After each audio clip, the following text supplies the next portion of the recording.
I'm Abraham Jones, representing West Michigan Cybersecurity Consortium. I'm a cybersecurity architect for a large organization here in Michigan. We spend a lot of money on securing our enterprise, and we use the Side platform to validate what we are spending our money on. We also use it during POCs to validate that tools that we're going to purchase are doing what they're supposed to do. Thinkst Canary makes high-fidelity honeypots that set up in minutes and requires no ongoing administration. Attackers moving silently on your network advertise their presence by tripping over them. There's a good reason Thinkst Canaries are deployed and loved by some of the best security teams in the world. They're inexpensive, they're simple, and they work. For more information, go to securityweekly.com/canary or direct message @ThinkstCanary on Twitter.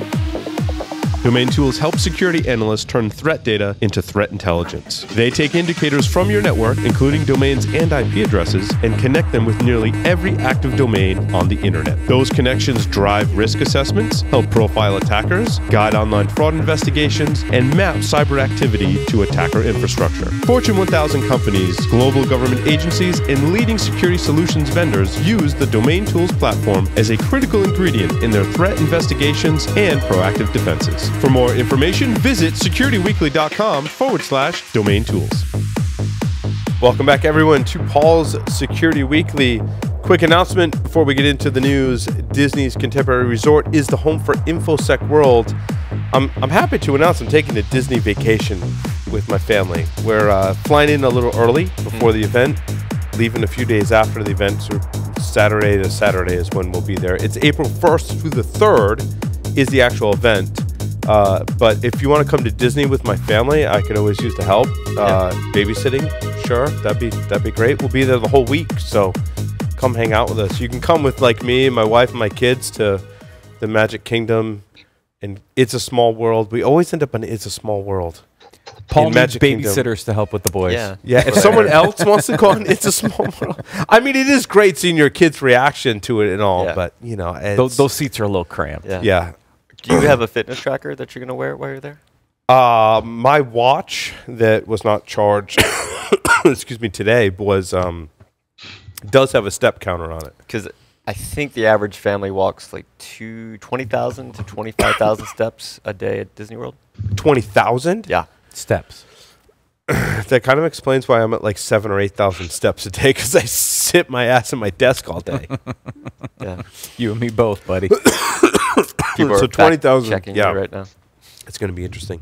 You can go to infosecworld.misty.com. Use the discount code OS19-SecWeek for 15% off the main conference or a world pass. It's going to be a lot of fun. And we are recording there too. Oh yeah. Oh, at hold Disney on. World? Now, what's the second part of this announcement, please? So the second part of this announcement is we will be recording live there as well. We'll be doing briefings and sponsored interview segments. So anybody who wants to get more information about seeing us, booking time with us, it's securityweekly.com/conference request. To make your requests, it will come to my inbox probably I think to mine evaluate. too. Goes to a lot of inboxes. That goes to a lot of inboxes. We got you covered. It's going to be great. So, 5 tips for access control cyber security. Did you guys read this article? Look, I'm on the 5 tips because, I mean, a couple of these are like super just basics, like no default passwords kind of thing. We were well, my thing is like, does it? So what they're talking about is the security systems that are connected to the network that help you implement access control, right? Like, so the badge swipe, door swipe kind of things. And they have 5 tips to secure these devices. Now, the thing is, I don't think they really differ from many other IT infrastructure security controls. And not that that's a bad thing. I think the goal of the article in Valerie Thomas was, is it Valerie, Jeff, is it Valerie Thomas? Did I get that right? Yep, you got it right. She is the penetration tester that's interviewed for this. Valerie's awesome. And I think the goal of the article was to raise awareness that we have to secure these systems too, which sounds like common sense, right? Like, it's like, I have to secure everything in my network, everything in my home. But I mean, every device it needs awareness. Every device has to follow these basic principles. I mean, she's got, what the article says, 100% success rate bypassing these systems as part of physical security tests. So clearly, I mean, I dealt with a lot of these systems in my career as well. Clearly, people still aren't paying attention to them, which is like no default passwords, like admin, or crazy stuff like that. Yeah. Well, when I worked at the university, I would scan the network when I first got there, and I'm like, what are those things? Like they look weird, and it has like Telnet or some ridiculously insecure protocol on them. And after some investigation, I'm like, oh, those are the badge scan readers. I'm like, that's cool. I'm like, wait, those badge scan readers are deployed not just to every single facility and building in the university, but also to all of the dorm rooms as well. Where, as you know, physical security on a campus is a big deal. Yeah. In other words, you have to be a student of the university to badge yourself, just like a hotel. You go after hours, you have to swipe your card. That's how the dorms were secured as well. So I got very concerned about it. We segmented it from the network and started implementing controls, but it seems like but that was like an awakening where I was working. Like, oh my God, we have to secure these systems too. I'm like, it's got an Ethernet plug on it. Yes, you have to secure it too. But I just automatically think of the college student that's just waiting by the door who forgot their badge, who's just waiting to tailgate in with someone else. Tailgate in, yeah. Oh, so should we put the little man trap spinners in there? Those work, though. Those are actually really effective. Yeah, I don't know how it would work on a college campus. I've never seen them on a college campus. But yeah, you couldn't sneak your girlfriend in easily unless you both kind of squeeze into the man trap together. But even that, they're really good at it. And I mean, if you jump one of those things, not to say that I've done that on a physical test, it's been considered, but if you jump those things, like they go all, like it's legit. Yeah. Yeah. I just can't believe people think to put physical security systems on their main network, that they're not super isolated, if not even a separate network. So you don't want to cross those streams. It's just crazy. Do. I mean, look, so my early career before I got into security was nuclear power. And we managed all the real-time computer systems that did all the controls up to the control room, right? All the I/O, figure out how the plant's running, all that stuff, all that telemetry was going to the control room. Back then, this was in the late 90s, we would never have thought about connecting that system to the World Wide Web, to the internet. It never crossed our mind because we're like, no. In the late 90s, it was called the World Wide Web. It was. I'm like, glad you took us back. Yeah, exactly. That's what the See, www that's how stands old for. I am, folks. Okay. I got that reference, and Jason did too, which makes us old. How old are you, Jason? I'm 40. Oh, you're still a baby. But we would have never connected those plants. All those systems. It's all downhill from there. Yeah, I know. I've seen like 8 doctors since I turned 40. Right? The whole thing fell apart. Yeah, you turn 40, look out, everything changes. Metabolism, everything. Myself and John Strand and Dave Kennedy, we would talk years ago. We'd be talking about exploits and this cool stuff and how I found this new thing and did this cool. And now we're like, so I went to the urologist. The old knee gave out. Oh, God, we're so old. But back then, we would have never connected the real-time plant systems to the outside world. Yeah. Kept them isolated. And Lee, to your point a little bit, right? Isolation. And Jeff will say this, at some point we'll have to cheers and have a drink, but this was one of the principles PCI came around with. It said, you said it first. I did. I said it Jeff. because I know, but I'm kind of leading into Jeff because I want to embrace him. I love him, but isolation of networks is important. When done correctly, yes. But it helps. What we're doing is we're just throwing everything onto these same networks. And I don't think people really understand the potential ramifications of doing that, because now you've opened up that network to a whole host of new attacks that probably weren't accounted for when those systems were designed in the first place, which is why we never would have connected the real-time plant system to the internet. Isolation's hard because it breaks things. It can break things, but we do this in, well, ICS has some of the same issues, right? The industrial control systems originally isolated, and they were isolated for a very specific reason. Then we put in all these management servers and interfaces, and people are like, I need to get remote access into it. We just opened up a whole new attack vector into a set of systems that were never designed to be prepared for those attacks. And so isolation has its purpose, when it comes to trying to keep data in different systems segmented, now we're like, oh, well, somebody needs access. Okay, we're going to plug it in. We're going to give them remote access, and now that whole world's open. It's why in our existing firewall, the wireless is just connected to everything. In the new design of our firewall here at Security Weekly, there's a guest network and office network. Isolation. Yeah. Isolation. Isolation. To clarify, PCI doesn't actually require segmentation. You're right. And the language says, at the very beginning, 2004, PCI said your entire network is part of your cardholder data environment. And there was language about, but if you want to isolate systems, you can do segmentation, not a requirement, but certainly a good idea. And it was probably 5 or 6 years before people started figuring out, hey, and this is the fortunate and the unfortunate part. If we isolate things, if we segment things, then we don't have to do PCI. No, it wasn't that you didn't have to. It wasn't that you didn't have to do PCI. It reduced the scope of what was in scope for PCI, and to me, that was the important part. But that translates to, in most companies, quite frankly, that means we don't have to do security. Because for many of these companies, the only entree, it's why I was asking or made the comment earlier, what motivates companies to do security or to care about security? One of the key things for a lot of this world has been PCI, like it or not. But when companies started figuring out if we isolate and segment systems, we don't have to do all those basic security things. Because if I'm compliant, then I'm secure. Yeah. Right, which was a flaw in itself, but I did PCI in the early days too, Jeff. And my recommendation to customers was isolate your payment with PCI. I know three drinks? At least 3 drinks. But if you isolated the network, then you controlled the scope of PCI. I knew PCI. To those systems. You're no PCI. So I have a question for you. Yes, Jason. Jason from marketing has a question. Yeah. Do you think that you carry, I'm going to call it the evil gene?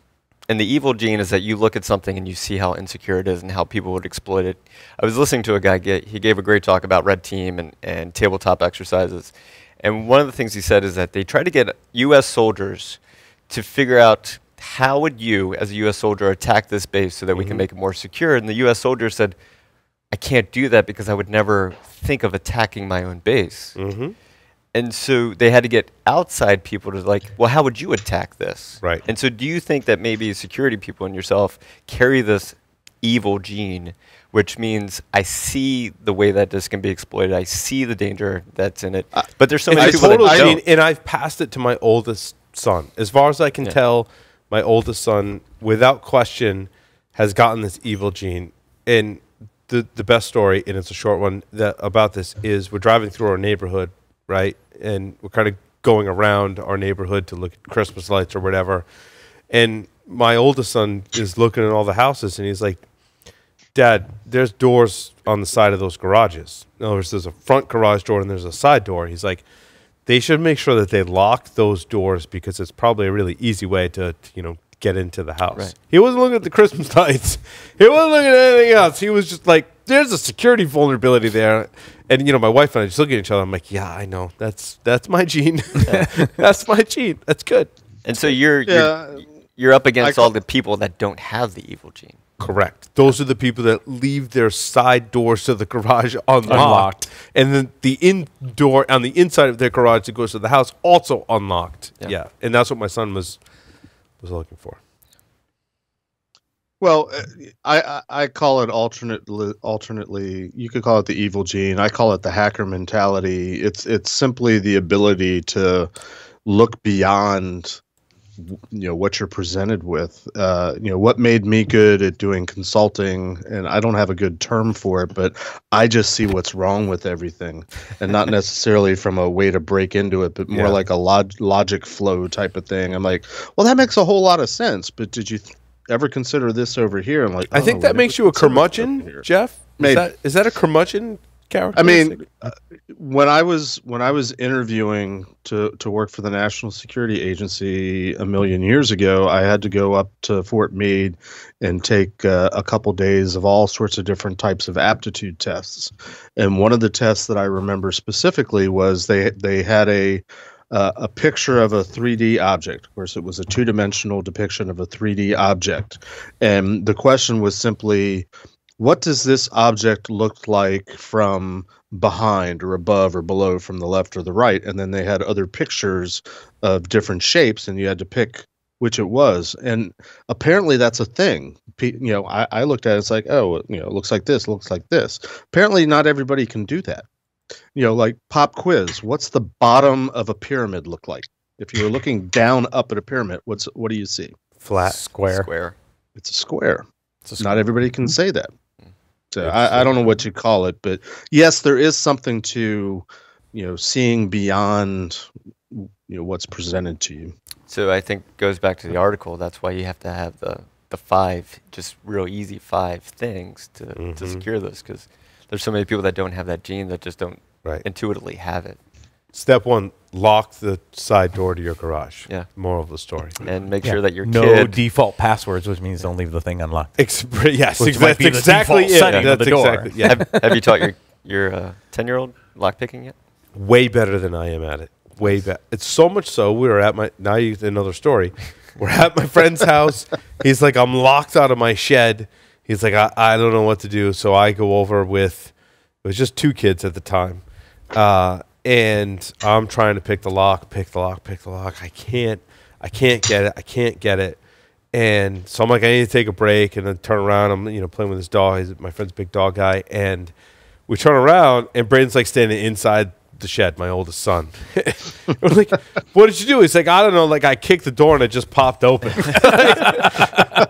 See? Dude, New already, thoughts, new methods. Already no surpassing, your father in hacking skills. Beautiful. Just kicking the door, Dad. Why isn't he doing the show? Yeah, he should definitely be doing the show. Absolutely. We should have a show, Braden sitting in this chair right here going, Dad, but what about, what about? And he's the son where, like, I don't even attempt to keep him out of things. I just educate him. Yeah. I'm like, dude, like, if you go in here, like, the boiler's in there, like, the server rack's over there. I'm like, if you mess with this, like, this could happen. So whatever. He knows how to bypass all your filtering technologies and all that other stuff, which means he's streaming stuff you don't want him to see. Absolutely. Because he'll just go find another device that's not monitored. That's how it rolls. Yeah. Again, like, I can't pick the lock. I'll just kick it and it'll pop open. Like, that's, the ultimate, very efficient hacker mindset, which I appreciate. Yeah. Yes. Yep. It's version 2 of me, essentially. It's you improved on the model. You self-replicated. Yes. Not self-replicated. Replicated. He didn't clone. He didn't clone. He is pretty close to my clone, though. Yeah. He just ended up with enough of your genes. He with higher intelligence, apparently, because he can hack stuff faster than I can. Yeah. So, hey, speaking of kids, somebody must have the story about the FaceTime bug. Yeah, that one's been around the news. Everybody thought that was going to come up on Apple's call this week, because Apple reported earnings on, Tuesday night, I think it was, after the bell. And everybody thought this was going to come up. Did they meet earnings? Yeah, they barely tweaked them. That's why the market's been up the last couple days. So, Paul and I are tracking the market pretty regularly. Closely than ever in my entire life. Right. We're like, okay, how's the market doing? How's the stock doing? But you can all speculate about what that means. Yeah, exactly. But everybody thought it was going to come up on the earnings. It didn't come up on the earnings call. This has been a big to-do because, Cook was... But that doesn't surprise me, because Apple has always brushed security shit under the rug. Yeah, except for they went after Facebook during some of their privacy breaches. And so a lot of people thought, this is the pot calling the kettle black, because... Apple was calling out Facebook when Facebook had their breaches. Then all of a sudden, this bug shows up where people could listen, even though they didn't accept the group FaceTime call. They could still hear. Sure. And it just didn't come up on the call at all. But this thing's been running around the news for the last week or so because Apple was so hard on Facebook for their breach, then all of a sudden Apple has a bug that caused some privacy concerns as well. And what's interesting to me is it's not just iOS devices, but OS 10 as well. When I was reading about this when the story first broke, there was I don't know if it's CNET or some other one that was like, here's how you turn it off on all your devices. And I was like, I'm pretty sure I turned off FaceTime on my Mac a long time ago. My desktop here is a Mac. You didn't because you upgraded. Yeah, and it turned it back on, right? Which happens. That's a very That's good the one point. thing with Apple. It's upset. all operating systems It's do like, that. Yes. no, I turn that off. Stop turning that feature back on when I upgrade, because then you got to go back and remember to reset all those settings. I don't remember turning it off or on, but I'm like, I definitely don't use it on my Mac, and I'm like, I turned it off probably when I turned off Siri on my Mac, because I don't want Siri on my Mac. I don't either. Similar kind of. The next bug will be about eavesdropping with Siri, right? So, but then I went in and it was enabled, and I had to disable it on my desktop. And so it's not just your phone, could be your iPad, could be your desktop. But Apple did do something on their servers that mitigated. Well, they disabled the group FaceTime until they came out with a bug, a fix for this. But again, didn't come up on the earnings call to say, look, we know it. We got a fix coming. Don't worry. This is how we mitigated it. It would have helped them. It would have helped them on the call. It sounds like. I would think it would have, but they kind of brushed the whole thing under the rug.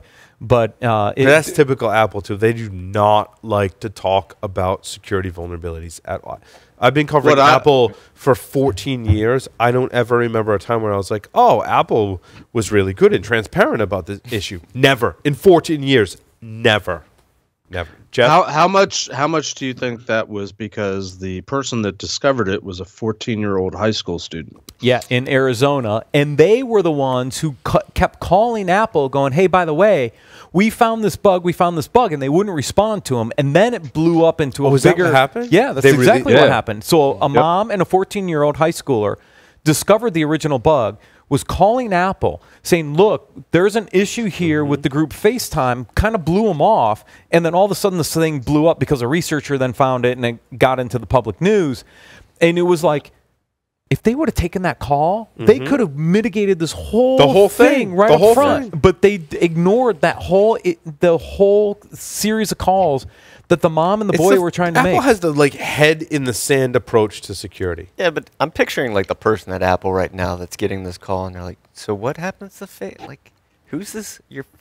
What? Yeah. Who do I even talk to about this?" So maybe there's a procedure. I wish they would have found our community and could have routed them. Right. But I see that a lot in our community, again, covering this industry for a long time, where in public settings, semi-private settings, private settings, people are like, look, I don't want to disclose what I found because I'm afraid of legal and my own moral and ethics say I don't want to tell anyone about this until I talk to the software provider. And they come to us and they're like, how do I get in touch with the right person? And a lot of times if they find the right people in the community, certainly we can help route them to the right people. And I've seen a lot of that over the years.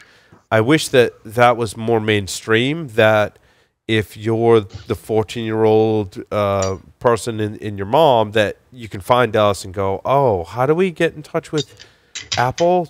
Someone in our community's got to know someone that works at Apple in security. We a lot of us do. So those are, rather than your scenario, Jason, of calling Apple and getting that first-level support person going, I don't know what you're talking about. How much do you think Apple's reviewing their call recordings to see what that person said and who was that answered the phone? Yeah. You wonder if that person's looking for a job. I was just thinking of the A-Team. Wasn't it, if you're in trouble and you don't know who to call the We're A-Team. the A-Team. The A-Team. Yes. Yes. And we got cigars and everything. 2 questions. So, okay, they turned it off at the server side. Do we think it's a server-side patch, or are we going to wind up with another iOS patch? Oh, probably an iOS patch. iOS patch. Yeah. My guess is it's an iOS patch that's And coming. so They just disabled the service. They though. just killed the service. Yeah, they killed it. Because my wife And was then like, how are we going to make sure it's safe? I mean, who's going to test it to make sure it works? Who's willing to turn it on? Someone at Apple. Somebody has to. The developer will unit test the fix. Well, I didn't equate the two, but my wife was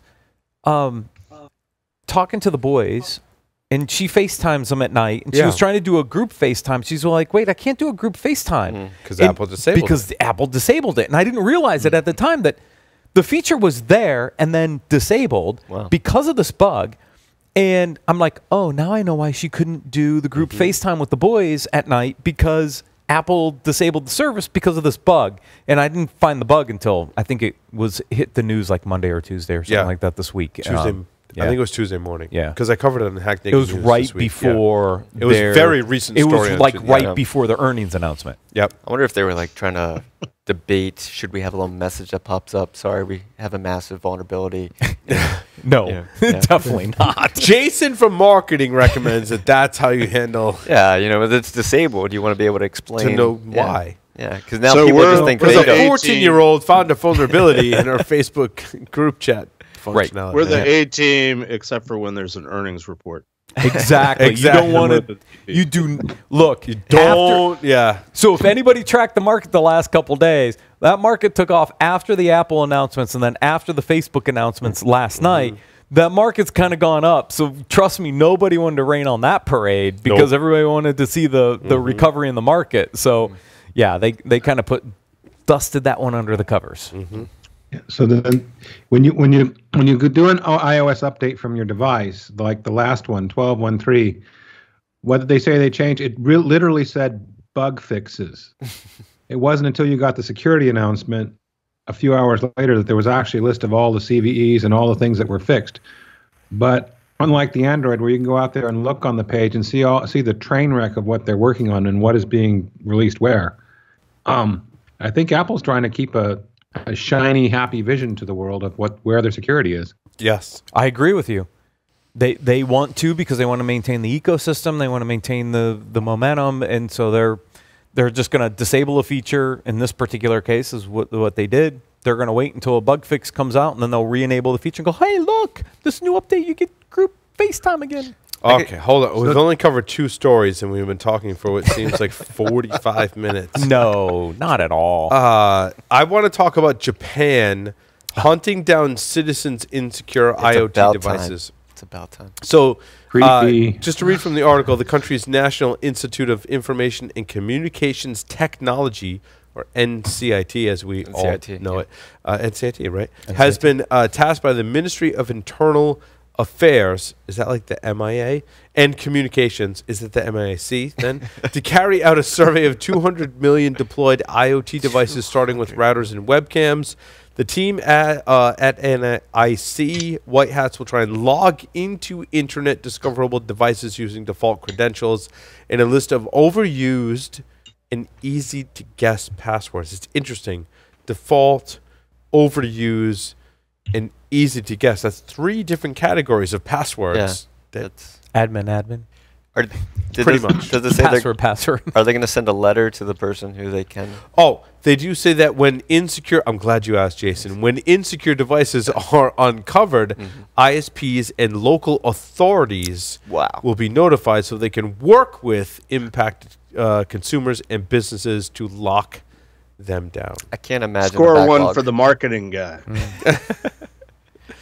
This is a whole government agency. But hold on. What I'm told about Japan, I have not been there, but what I understand is the police in Japan are the most polite and upstanding citizens. Like, they will help drunk people to get home safely rather than, like arrest them or whatever, and that kind of thing. I've heard stories like that. So when they say local authorities will be notified, what I understand about the culture in Japanese authorities is they'll help the person to get secure.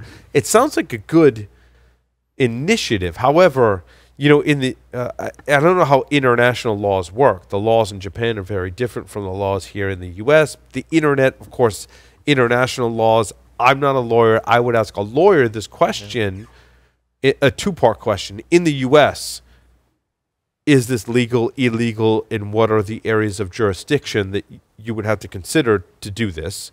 Then I would ask maybe a different lawyer, same lawyer, I don't know. In Japan, how does this comply with their laws and regulations? Kind of interesting, right? Well, my initial comment is the title of the article is, they're going to hunt down citizens, but when you were reading the article, they said they're going to conduct a survey. So it catchy title made us grab it. That's the press. It sounds like it's fairly there. It sounds like Marketing. it's fairly benign, and it sounds like it's done for a good cause type of thing. It's almost like a public service offering. Yes. It just versus a law enforcement effort. Yep. Well, the other thing is, like, if let's say they find people with default passwords on their routers and they turn off their service, or they change their password.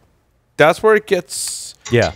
That's where it gets a little. In the U.S., I even think I don't. The laws have been kind of weird on this, but if I test for the presence of a default password, I'm not making any changes. I'm not really gaining access. I'm just seeing if these credentials are valid.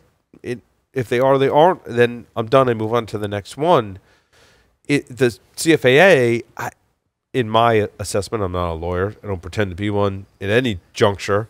But I would say that's fair. I'm not gaining unauthorized access. I'm just testing for a condition. It's on the internet. I don't know. So let's say this happened in the U.S.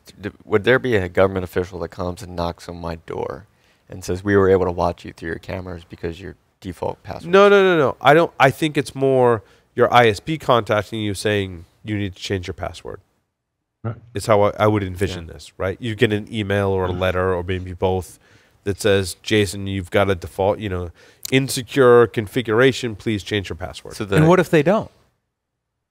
Yeah, is it like a federal law, like 3 strikes, you're out? After the 3rd time, that's it, Jason. You have no more internet. Well, you're not a good internet citizen, Jason. The evil gene just kicked in and say, wow, this makes like a really good phishing campaign. Yeah. Like, hey, you need to change your password. Right. I'm so-and-so from the government. You have, Yeah, see, he's got the evil gene. Change your password to... Even as a marketing guy, you get password it, right? 123 is a great password. Set your password to that and then send email to, to P confirm... at $, $W. Confirm that you've done star that. RD123. Yeah. That's secure. That meets the complexity code. You get a lot of people on that fish. Yeah. I'm pretty sure the Japanese don't read other gentlemen's email, so we're good. No, they hack in so they can view whatever they want. But that's right. Anyway. More creepy stuff. Stay on the creepy theme. Kids tracking watches allow attackers to monitor real-time location data. This was worse than I thought, quite frankly. Essentially, they were able to intercept the request to the web server that's in the cloud that manages all of the watches. Mm-hmm. And so they notice a user grade parameter. And they guessed that if they changed that to something else, the level of privileged user, and they played around with it, they changed that grade to like admin, and they were able to administer anyone's account, which included gaining all the personal information and location. So it wasn't like I needed to be in proximity of someone. Oh. I didn't need to possess their watch. I just sent a bunch of requests to the server and were able to observe that and then change it to anything I want and administer people's account. So it's totally like a creep could be on the internet a few milliseconds away and track children using this watch. So what I picture is, we have helicopter parents who are always hovering around their kids. And one day they're like, I want to stop doing this. So I'm going to put this tracking device on and I'm going to send them out and I'm just going to be okay with it. And then all of a sudden, and then they read this article, like, they can track it. Oh. Right. And so now it goes against. I just give my kids a cell phone and say, if you're in trouble, just text me. Again, my oldest, there was an incident where he missed the bus stop or whatever, and they eventually delivered our child, but it was kind of a scary moment. I'm like, you're tech savvy enough and responsible. I'm like, here's a phone. And so rather than having a tracking device, which I don't necessarily agree with, when they get old enough, I think giving them a phone and saying, hey, you can text me. I can text you. We can communicate through your phone. So let's say the people listening to the show right now, and they work for a company that's developing things. Do you think that they need someone on the team that just has an evil gene, the hacker mindset, that's always hey, what if we did this? And they're trying to fix this. Yeah. Join the Back process. to that integration point. Yeah. Security integrated into Yeah. the dev team to go, hey, are these possible outcomes of what our software does? Could somebody gain access to this information, and how would we protect it so it doesn't happen and we don't put kids or other people at risk? It costs money. Make me do it. Yeah. Yeah. Yeah, unfortunately, functionality still reigns supreme. Correct. I wonder if they teach threat modeling in college. No. In some programs, yes. Very few. Very few. Largely, Matt's answer is correct. It's Yeah. No. I don't think you get into those threat modeling programs till you're in the enterprise. It's part of the security program. Yeah, or I mean, there might be some programs that do it in cybersecurity, and there might be some advanced degrees that do it, but in general, the answer In is general, yeah, no. Yeah. It's an important part. Let's see. Where are we going next? Lee, you got stories? Yeah. So there was a couple that I've thought of while we were talking about other stories. My last story, number 5, the Balboa Water Group added IoT devices so they control their hot tubs, the temperature, see when the jets are running. But they did it with just an open hotspot, and it connects to their cloud service with a shared account. And the way it knows what hot tub to control is a derivation on the MAC address from the hotspot. Nothing could go wrong there, right? No, not at all. I think we covered part of this. We talked about this a couple weeks ago, I think, where some of these vulnerabilities in the hot tubs were. And now you know who's in the hot tub, not in the hot tub. Can you start messing around with the settings? Well, you could modify the temperature, right? According to the articles about this. And modifying the temperature could be dangerous because you could get somebody to get dehydrated or something in the hot tub. Like a ton of horror movies, probably more B horror movies, where they cook people in the hot tub. Yeah. You would involved in you're a big film buff, right? Yeah.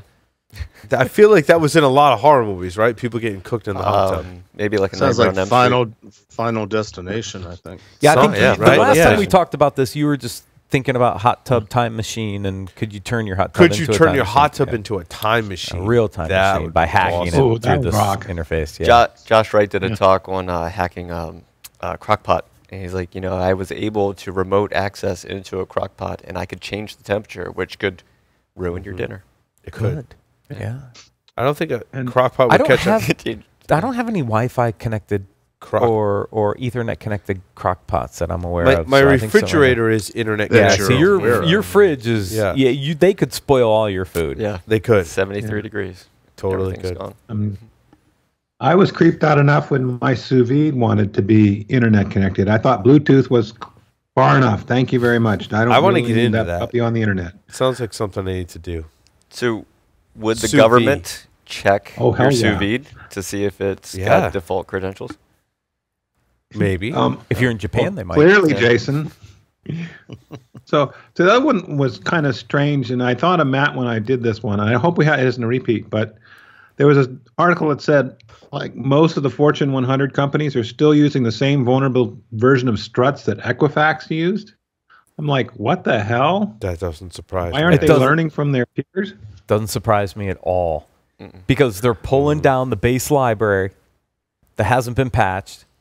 Right. And that's what's deployed out there when they're rolling out these applications. And they're in waterfall development mode, and they're not updating. They're not updating struts and running through a cycle. It sounds like really ever, which is kind of scary. That's very scary. Very because, scary. If Equifax taught us nothing, patch, but we're still not doing it. Move to a DevOps container environment where you can upgrade struts in a container, run it through your test, see what you have to, and get it into that development cycle. It just makes total sense. Just a simple static analysis of the container to tell you that library is vulnerable. It's a simple check. Before it's like 18 versions out of date, and you've got now 3 months of development to get it updated, and it's just like a compounding problem, right? Like you missed the first update, and you're like, oh, it's not a big deal. Like we'll let that go. Now you get a year or two into that, and now your technical debt you have to pay back from that is gone from weeks to months. Would it be cheaper to hire a threat hunting team just to look at the people who are currently exploiting this than to fix it? No, not necessarily. That would not help at all. I don't think it helps at all. No, you need to fix your not even fix your code, but update your infrastructure and then modify your code to handle those changes. Yeah, so sounds really like it costs money. Nobody's making me do it. Yes. I'll take my chances. Right, until They another took their breach chance. happens, Yes. and here we go again. Yeah. Right, we have an Equifax all over again. I totally buy that, but what caused me to think about it again and be confused is because, you know, you see your buddy fall down a well, you look out for wells. I mean, but obviously there's time, money, expense, potential downtime, and risk. I get that, but it's been a little while since Equifax. You've had lots of time to do a controlled upgrade. I would expect them to have their security team saying, "Hey, we got to work together." But well, we put our website in Amazon Cloud AWS, so surely it's taken care of. Or we outsource it to a third party. They got that. We're good. Nope. I mean, there's no end to the reasons why it doesn't happen. Yeah. I mean, this is just a basic flaw in the binary from day one. There's no reason a static analysis doesn't realize that's a vulnerable binary and somebody should upgrade it. I mean, it's just, there's no excuse for it. A year later. Do you think there's people in college right now learning case studies what happened to Equifax, and they're going to enter into the industry in 2 or 3 years? No, they're learning how to program in Java, probably in a vulnerable struts framework. Exactly. Hey, let's go pull down the latest binary from wherever. And use I get this to VM program. in class, and it had a version of struts, and that's what I coded to. Right, exactly. And if I upgrade, it breaks, so I'm not upgrading. Right. That makes a lot of sense. So I'm going to use that thing for 10 years. Yeah. No problem. I saw this article about a swarm as a service. Apparently, this is a new methodology announced by scientists in Hong Kong. It uses natural swarm behaviors to control clusters of nano robots. Now, instantly, my sci-fi fan kicked in. Jason, you're feeling me. I can tell. Oh yeah, I see. You're looking at me like you feel me, right? Yeah. So these micro swarms can be directed to perform precise structural changes with a high degree of reconfigurability, such as extending, shrinking, splitting, and merging. Again, my sci-fi nerd in me has a total boner right now. Yeah. It's the Borg. But it's lots of hype when you read this article. Very fancy article is my point. However, all I can think about is Black Mirror. Has anyone seen the episode of Black Mirror I'm referencing with the swarm with the bees? Yeah. Yep. Hated in the Nation Season 3, thank you, Johnny, for making me seem smart, is my favorite episode of Black Mirror. Now, if you haven't seen Black Mirror, turn it off, fast forward. There's spoilers, okay? Spoilers. Did you get that, listeners and viewers? There are spoilers ahead. Oh yeah, good. Thank you. Okay, so I'm going to start now. Okay, good. So in this episode, basically, the bees are, unbeknownst to the social media users, tracking social media, right? So social media starts hating on people. Someone does something bad, they start hating on them. All these people on social media are putting their comments out there of negativity publicly. What they don't know is the plot takes a turn because there's an evil hacker. He's actually an insider threat. He was one of the developers of the software, if I remember correctly from the episode. Flips it so that at some juncture, everyone who commented negatively on social media is attacked and killed by a swarm of artificially intelligent mechanical bees in the episode. Yeah. So if Matt had done something wrong and everyone was poo-pooing Matt, I commented, yes, Matt should be killed. Matt gets killed. At a certain point in the episode, bees attack me and I'm killed. Oh. Crazy. Yeah. Crazy episode. But exactly what they're talking about, the swarm as a service. That reminded me of that. And I'm kind of scared now the mechanical bees are going to come kill me for no reason at all. As long as you stay off. They have reasons to come kill me. Well, back in the day, it was Brazilian killer bees. So every generation has a problem with the swarm. That's right. Those were amazing. Why didn't they? Wu-Tang had a killer bee. What happened to the Brazilian killer bees? They were heading. They died out somewhere or something. Something. Yeah, all the bees are dead. I'm wondering dead. who is funding the swarm as a service? Because are they somebody that's underneath an ocean right now and their own kind of lair that is just paying for this to happen? Or are they on Too much- planet too Mars? Did you watch Too much America's sci-fi. Book of Secrets on the Too history? much sci-fi. So there's an episode. Sorry, Jeff. There's an episode about billionaires, and one of the conspiracy theories in the episode is that the elite, 3%, the Oprah, the Coach Koch brothers, whatever the Koch Koch brothers. Industries, Coke. Think Coke. Bill Gates, and others, that they're buying property in international waters such that all the billionaires can go there, live on their own island where they create their own country with their own laws, including their own tax laws, so they don't have to pay taxes anymore.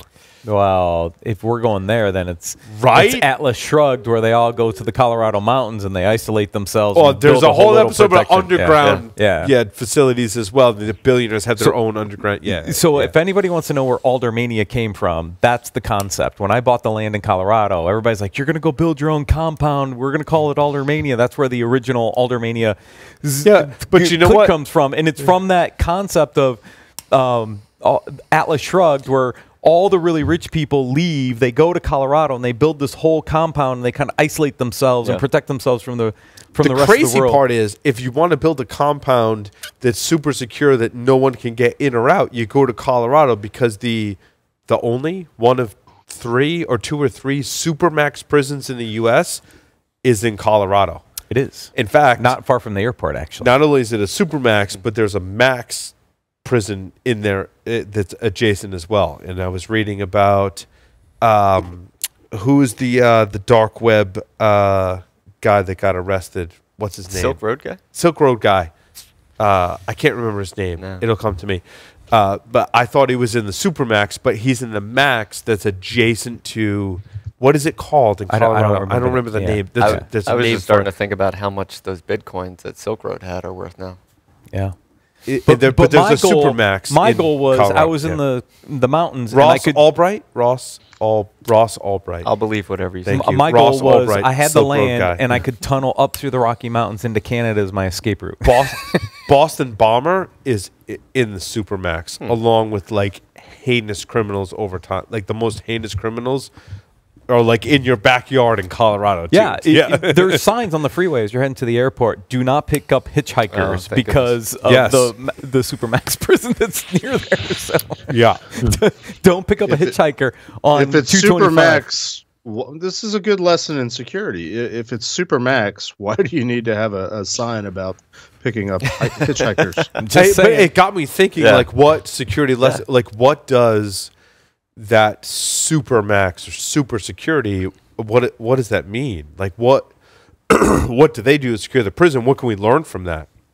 What they should really do is just build it into the face of the mountain, no exit on the outside, and just wall on the front. I'm guessing they don't have a marketing team because they don't want to have any kind of outward There message. they are definitely don't have theories though in the marketing. same show. Speaking of security, there are theories that there are underground prisons that are built completely underground, that they take people who are immigrants and other people that kind of fall outside of the law, like that international kind of law, that they take them to those underground prisons. Now we're getting into all kinds of movie plots. Yeah, I have one It's last. crazy. We were having a philosophical with some friends of mine, and we were talking about if all the billionaires went to a place, well then, let's say there's a billionaire that's got 20 billion and a billionaire with 3 billion. He's now poor. Jason, dude, like we're sharing a brain. When I watched that episode, I had the same thing because they were talking about the elite, the super secret places that billionaires meet in. And I was like, not everyone's got the same amount of wealth. Yeah. I'm like, so there's got to be a person that's the poorest and a person that's the richest and everyone in between. I'm like, how do you feel being the person that's the poorest in that situation? Like, My do guess people is- make fun of you? Like, is it like he's only got $1 billion. He's only worth 11 billion over here. It's 150 billion over Go there. get me water. Right? or a little wealth distribution on the island to even Really? them all out. Like your servants have to go get my servants water or something, right? Like, what is it? I don't think we're talking about security anymore. No, completely off the rails. Off the Off the rails. I can't hear. I kicked my cable. Hold on. Oh no. You So I did. will be He continuing unplugged the himself. show without Paul. Yep, we Podcast both will. hopes fail. Talk amongst yourselves. So Oh, so I like this one about Microsoft decides Internet Explorer 10 has run its fun termination set for January 2020. Do we not still have IE7 sitting out there in the corporate world, and now we're talking about end-of-lifing IE10?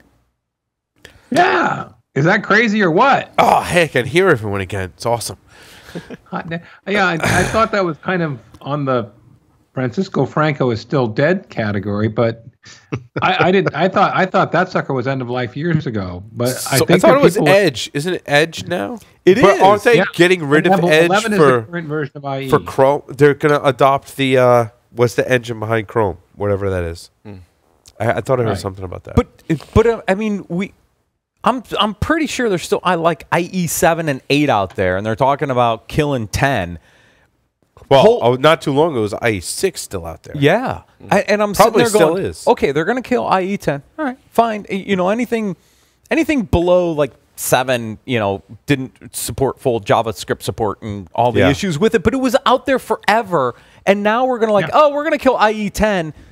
I don't think we got the old versions out of the way, let alone migrating all these people off IE10.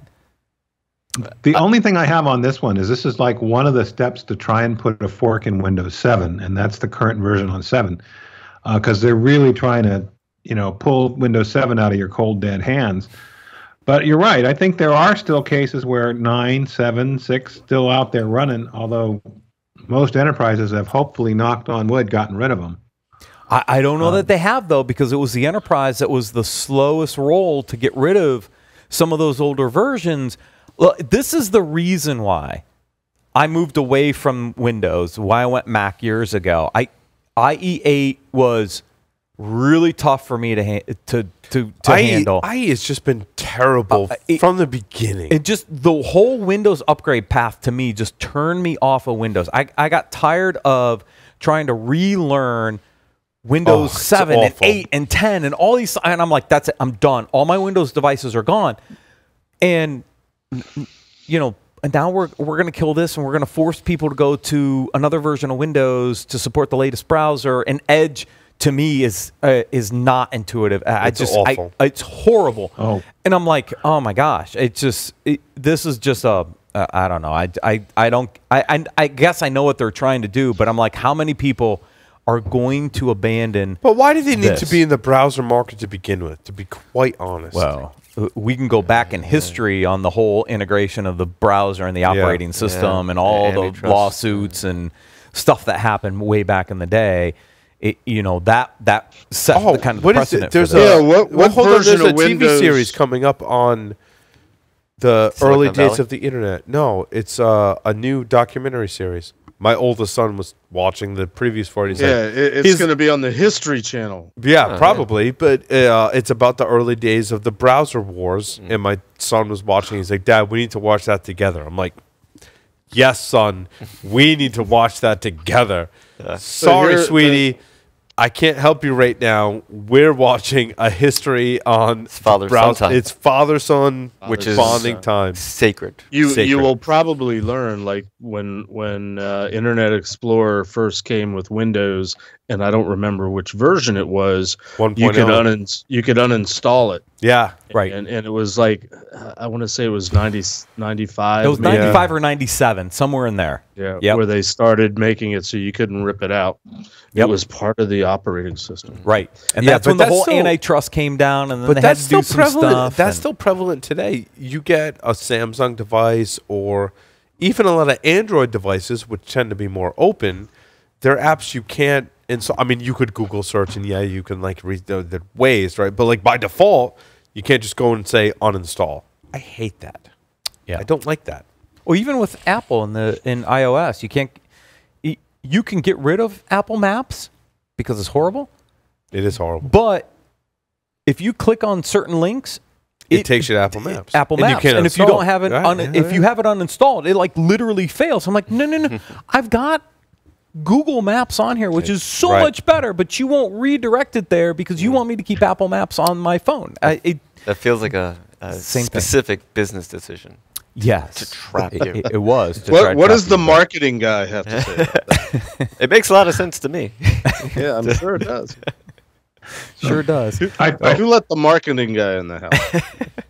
Well, we'll see how long it takes to get IE10 out of the enterprise network, because my guess is that it's not going to be it's not going to be fast. No, it's not. Jeff, I did find an interesting article that they said Microsoft is going to come up with a version of Chromium to replace Edge, which I'm thinking, why develop your own version of Chrome? Just freaking install Chrome and move on. Right. Well, they want it to be Microsoft Chrome. That's right, what because they want Bing as the base search engine and not Google. And Bing is fucking terrible. Is Bing still a thing? It is. It is. It's still alive. I think a lot of pen testers use it because you can get an API key and do stuff with it. But as a user that's like searching for stuff, not in a pen test scenario, it's fucking terrible. Terrible. Yeah. And Jeff, the reason I'm on the show is I totally forgot. Because he's marketing. It's Jason from marketing. He keeps us straight. It's Jason from marketing. I just wanted to give props. I wanted Tell to us a joke, Jason. Jeez. Oh, well. Yeah, come on. Do some stand-up comedy or something. That's all real R-rated. And? Did you forget you were on Paul's Security Weekly? This is the one show you can get away with it on. Oh, man. We've had martinis, scotch, and now we're drinking wine. And we're smoking cigars. We're like 7 cigars deep today. It's one of those days, at least. The Slack channel's been kind of light tonight. Nah, not. It's doing all right. Well, Johnny don't look at the things that I've posted. No, I was scrolling. It took me forever to find your pictures, by the way, Jeff, because I haven't been on the general channel in a while, and I'm like, holy cow, I got to scroll through all this other stuff, and some of the pictures are like, don't look at those. No, do not put those on the show. I want to give props to Nick and the team. Excuse me, at Capsulate. They're awesome. They published a proof of concept exploit for the Linux system debug. Qualys found the original vulnerability, reported it, they got it fixed. Qualys never produced a proof of concept exploit for the vulnerability. I don't fault them for that. I mean, having worked for Vulnerability Defender, typically they're not their bailiwick, by the way. Capsulate, that's their thing. Capsulate has awesome software. I got a briefing and a demo from them. I really like their software. When I asked them the hard questions about, how do I bypass your software from detection, they had really good answers, including this guy called Nick. Then I'm reading the news today. I'm like, Nick published the proof of concept exploit for the systemd vulnerability. I'm like, that's awesome. I like that. Yeah. The interesting thing here is there's multiple vendors that can do this, and the layered inside acquisition and the Qualys could have potentially detected this and done some preventions around it because of Capsulate's very DevOps heavy for that React and could have been hooked into the containers to do this. Capsulate's advantage here is because they're tied into the Linux kernel itself, and they know their shit there. They're really at the fine grain layer of this, where if this got abstracted up a layer, Qualys actually has capabilities now with the layered inside acquisition to actually detect this and prevent this, I think, as well, based on what I read in the initial read of this. But the Capsulate guys, just because they're so tied into the Linux distributions, they're like, okay, the vulnerability exists. How would we exploit more this? Exploit development. Qualys is more vulnerability detection. Correct. From the marketing standpoint, right? If you're the exploit company, you want to be the one publishing the exploit code. From the vulnerability perspective, you maybe don't want to be the one publishing the exploit code. You want to be the one publishing the detection for it, because that's what you do. Detection and potentially the prevention for it, but not necessarily developing the exploit. Don't build this vulnerable version of system. Well, systemd doesn't run a container, so it's kind of a moot point anyway. Yeah, it's down. It's down at the host layer. The host. Yeah, my host operating system would run systemd. Containers do not. Correct. Yeah. Anyway, Moving on. 8 cybersecurity myths debunked. We could likely spend the rest of the show talking about this one. So cybersecurity myths. Let's go through them. Myth 1: you're too small to be attacked. A lot of these, that one included, are ones we used years ago.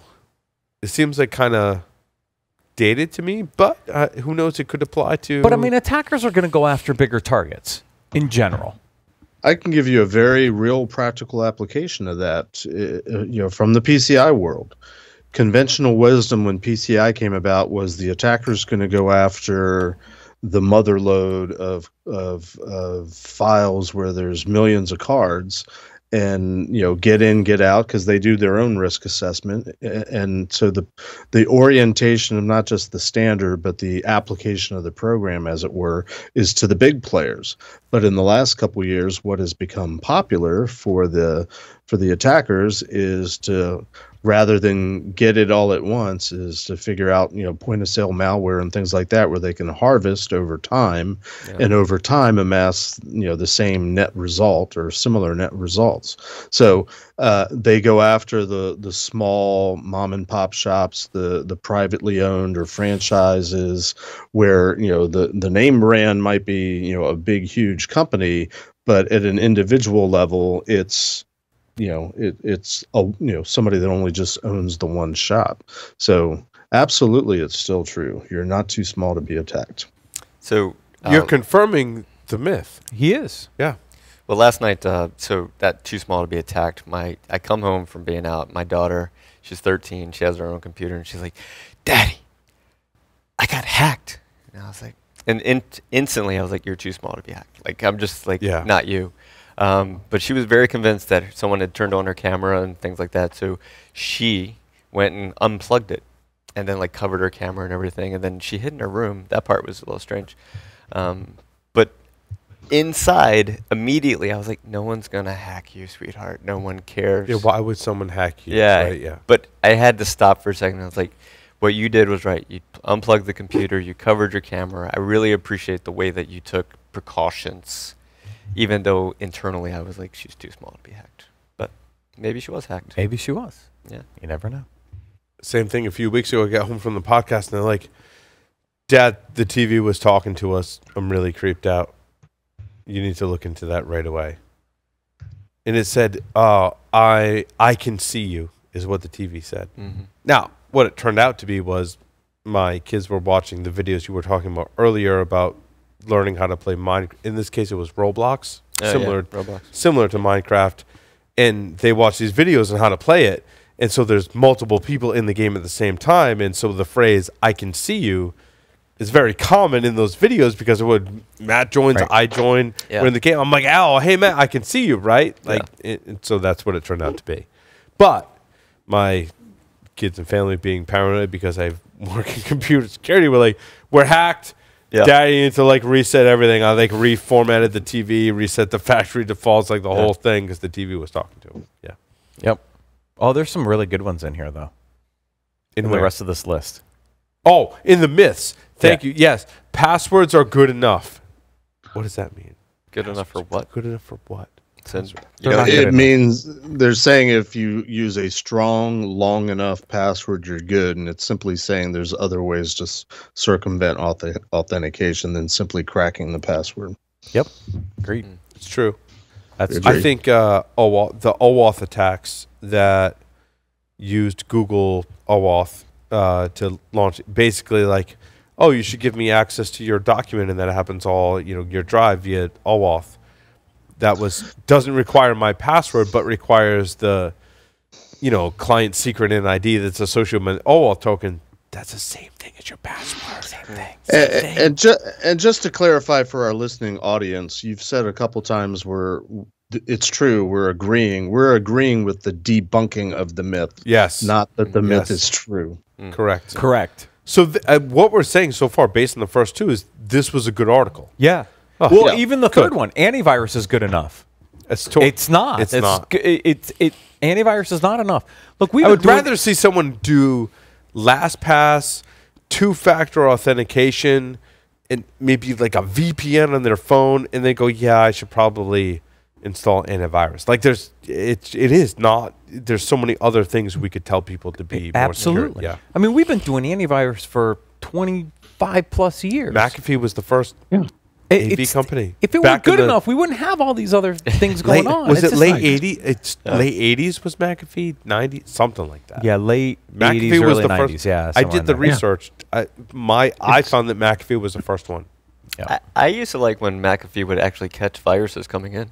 Yeah, it felt like a Christmas morning or something. Yeah, it was. Yeah, I'd say while I agree with this, I think this is probably the weakest of the myths, because while we all agree it's not good enough, has anybody uninstalled antivirus? No, but the value you get out of antivirus has definitely gone down over the years. Yeah, because its effectiveness is. I'll play devil's advocate. I think on mobile devices, it's becoming more and more important because of the number of attack vectors, even on both mobile platforms. I think it's becoming more important. I mean, antivirus, again, throwing out the PCI flag, antivirus has been a requirement in PCI since the very beginning. And I always thought it was kind of silly, for all the reasons we cite. But, in the early days in particular, most of the viruses that antivirus was protecting against was, ad trackers and things that would cause denial of service. It's only been relatively recently that, it's been malicious malware and ransomware and things that actually, cause actual harm, not just stupid inconvenience. So I always kind of questioned why antivirus was a requirement. And believe me, I don't think the authors of the PCI standard were omniscient in thinking to the future of what could be coming.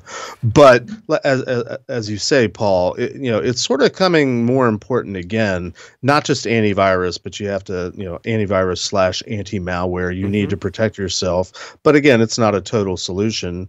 Because there's so many, phishing companies out there that, are trying to train your employees not to click on links. I got a pretty clever one, I think it was just earlier today, that, came from the college I went to, and it said something about the invoice was messed up and, click on it to review it. And I'm like, yeah, that's very clever, but I haven't, interacted with the university. It's a college, in 10 years. But it was a pretty clever phishing email, as it were. And I don't have the isolated system where I could click it open and look at it, but I was kind of curious as to what the link looked like. So while it's weak in its essence, there's still something to antivirus. Yeah, I mean it's one component of the security platform. We'll get to that in myth number 6, but we're gonna we could have done a whole segment. It's not good enough. Could have done a whole segment on all just these on myths, this, on these myths, easily.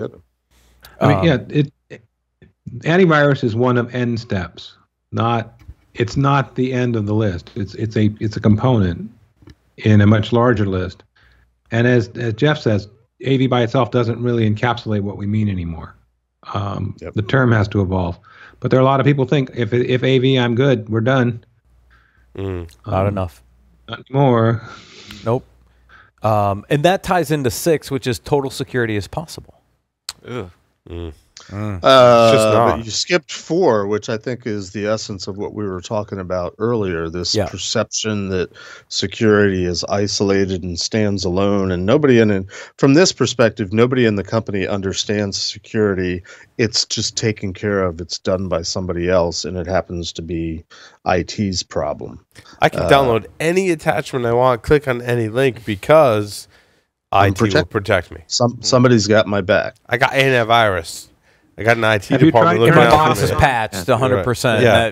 That exploit's not available anymore. Wrong. And the last sentence in Myth 4, every staff member should be familiar with good cybersecurity practice. I think that's key, and I think that's way, way, way, way, way beyond watching the 20-minute video once a year, and you can't pass the test until you've clicked on the right answer, combined with the once or twice a year phishing campaign. Yes. Agreed, 100%. Now you can go on to 6 and skip 5. Yeah, well, BYOD is safe. Yeah, not. All right, we're skipping 5. We're going to 6. Going to 6. Going to 6.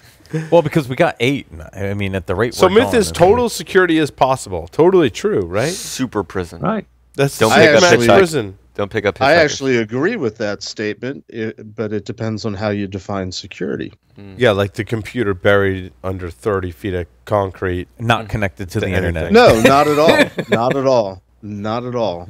Security to me is a defensive posture that has much more to do with logging and alerting and monitoring and reacting and responding to attacks, or as we like to say, threats. The myth is that people think that total security means I can't be breached or attacked or compromised. Yeah, I mean, that's it the is- essence of That's the really myth. why. Yeah, you have to bring in all the components holistically, bring them together, and integrate them together. And I think it is possible. The problem is I don't know that we do it in practice. Yeah, we holistically don't. today, and so We have a whole industry that sort of promulgates this erroneous thinking. But- You have to have one of 1,000 point solutions in order to get closer to that myth of total security. Jeff, I think there was an Urban Dictionary of total security, and it was your definition. That Well, would, it's on tape, so make sure it Yeah, happens. Is that a compliment? or- yeah, it is a compliment. Like if Okay, that, just if, checking. if your definition, I didn't know. It could go either way. There's was a reason total why security. there's a reason why they let me do this, Jason. yeah, occasionally, yes. But if, Oh, hold on. Is total security a new sexual position? Is that no? but if total security was super prison, if people thought total security was super prison, instead Total of security Jeff, super prison is a sexual position. I don't want to. I don't want to know what it is, and I don't want to be involved in it. Just by this, it has prison in the name. I don't want to be there. Well, and the corollary, again, to draw in the PCI world, the very common myth is if you're PCI compliant, you won't be breached. And my argument is, why have requirement 10, which is all about logging and monitoring and keeping a forensic data trail, so that when the attack and breach happens, you can either detect it and minimize the damage, or figure out who did it and hopefully hunt them down and prosecute them.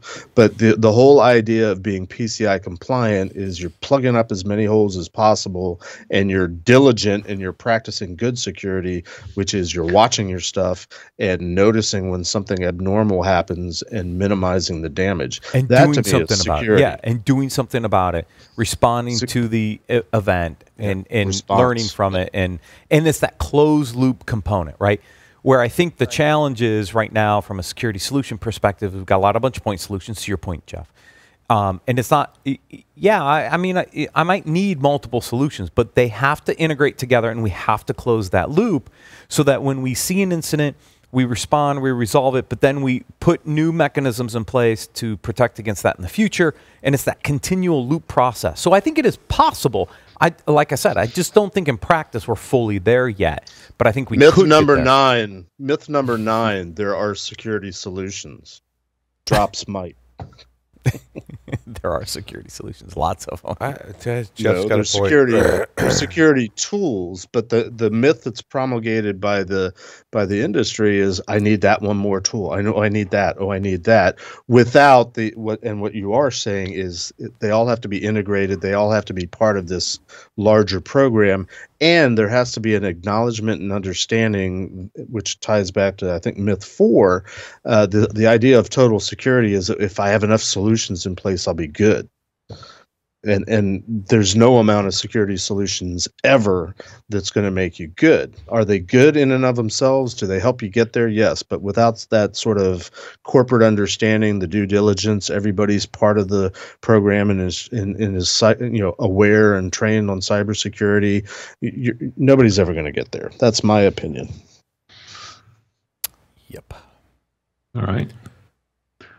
I changed my mind. I mean, Fight me. we got 2 more myths. Time.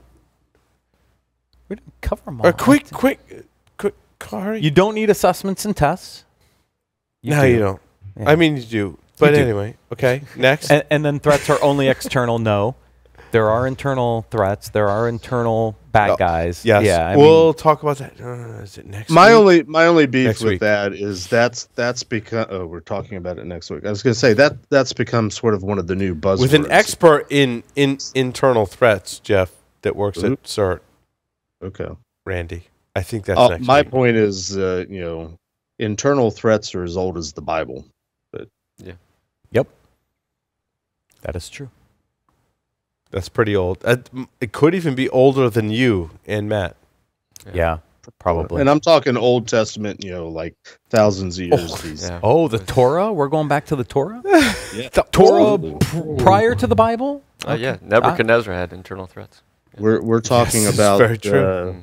we're Very talking true. about insider threats all the way back to the when the Greeks? Ten Commandments, Moses. Trojan No, horse? the No, the that's not really an Israelites insider threat. when they were entering into the Promised Land and they had to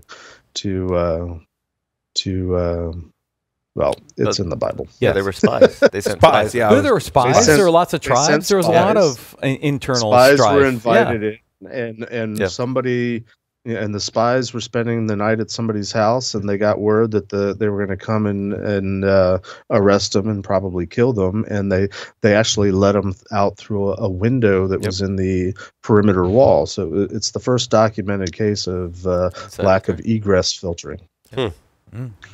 Egress filtering back to our firewalls. Woohoo! I thought we couldn't go back in history as far as we went until just now. I feel like that's the furthest back in history we went. Yeah. And it's a good Yeah, thing. a few thousand years. I also think it's a good point to end the show.